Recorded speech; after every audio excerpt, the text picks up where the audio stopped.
What is radical forgiveness? It is a philosophy. It is an experience, and it is a spiritual technology. As a philosophy, one of the things that we like to do is to say the best way to tell you what it is to tell you what it is not. We refer to what we call traditional forgiveness, sort of the type of forgiveness that most people grow up with, where you are, just told to say you're sorry or to forgive someone who's hurt your feelings.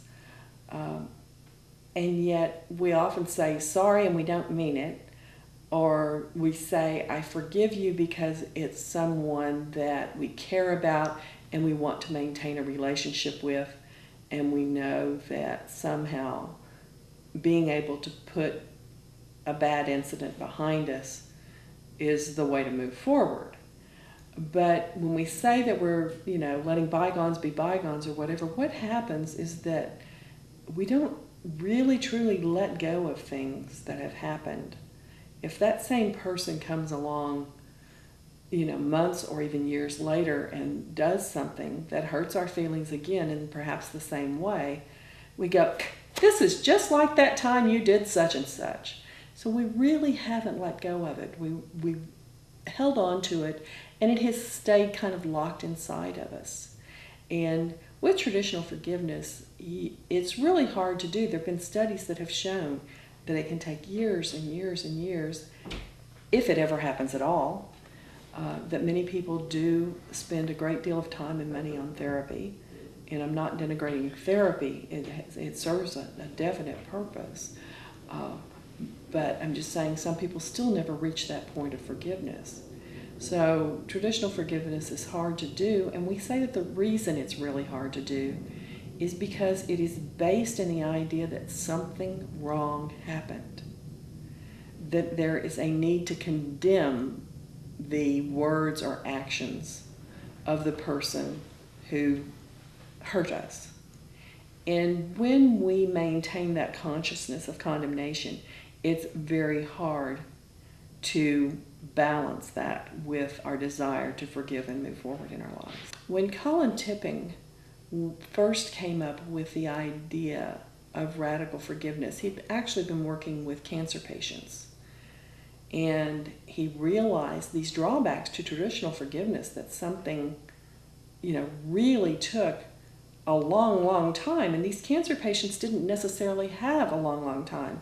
But in most instances where cancer was present, there were also forgiveness issues. And so he took some of the spiritual teachings that he had been studying in the 80s and 90s and began to come up with processes, tools, if you will, of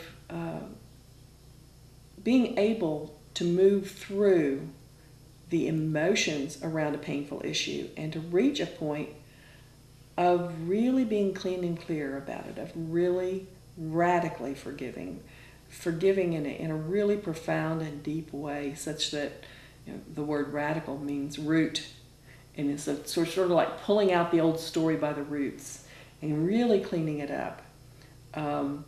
And the tools that he created and presented in his book, Radical Forgiveness, Making Room for the Miracle, and additional tools that he created beyond that book, really do enable people to go through what we call a spiritual technology, a step-by-step process where they can achieve forgiveness, and anyone can do it.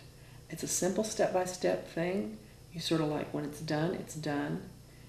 And we all say we don't know exactly how it works, but we see plenty of anecdotal evidence that it does. And as long as we continue to find this experience and people's lives continue to improve with it, all of us that are involved in this are very committed to continuing to do the work. And the tools are amazing. The concepts, as I said, when I was first introduced to the book in 1997, it was like somebody had finally written down all of the ideas that my friends and I had been talking about for a number of years. But on top of that, Colin had created these tools. And the reason that I was drawn to it was I had very strong spiritual beliefs growing up. And I always believed that everything that happened for a reason and that life was purposeful. And yet I still had some pretty awful experiences and really struggled with depression for a number of years. And even when I started studying these ideas more in depth, that were very common to the radical forgiveness philosophy that underlies the tools, I still wasn't getting to the point where I felt joy or happiness in my life. And when the radical forgiveness tools came along and I began to use them, something very dramatic happened for me. And what we know is that in some way, the radical forgiveness tools work on the human energy system. Now, a quantum physicist is going to be able to explain to you a lot better than I can what the effect of consciousness on energy is. But we know that everything is composed of energy. Any physicist will tell you that. And that our bodies are energetic, and we hold inside of our bodies all of our old stories of both the good things that have happened in our life as well as the not so good things. And it's the holding on to those not so good things that causes us to be unhappy. And, according to many people, even many in the medical community, they recognize that our thoughts, our consciousness does very much impact how we feel. So, working on the human energy system and being able to release old resentments and old pain and old wounds through these radical forgiveness tools is just, I was like, wow, this is cool. I have got to give this to my clients. I've been sharing concepts and ideas with them for a long time, but the tools were so important.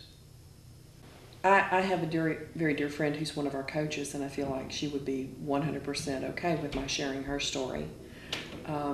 She grew up with a father who was somewhat abusive, and her mother divorced him when she was about 12 years old. And this was back in the 1960s, and at the time, the amount of child support that courts ordered fathers to pay was fairly low. And there were 3 children, and her father was ordered to pay $120 a month, $40 per child. And she's told the story of how there was something she wanted to do with her friends, and it was going to take some money, and she went to her mother and asked for the money, and she was about 14 years old when this occurred. And her mother said, "Honey, I'm sorry, but your father hasn't paid the child support this month. We don't have the money for it." And she took that into herself as, wow, there's something really wrong with me that I'm not even worth $40. And she really continued to live her life out of the belief that was embedded within her as a result of this story and likely other things in her life that gave rise to this belief that she was somehow defective.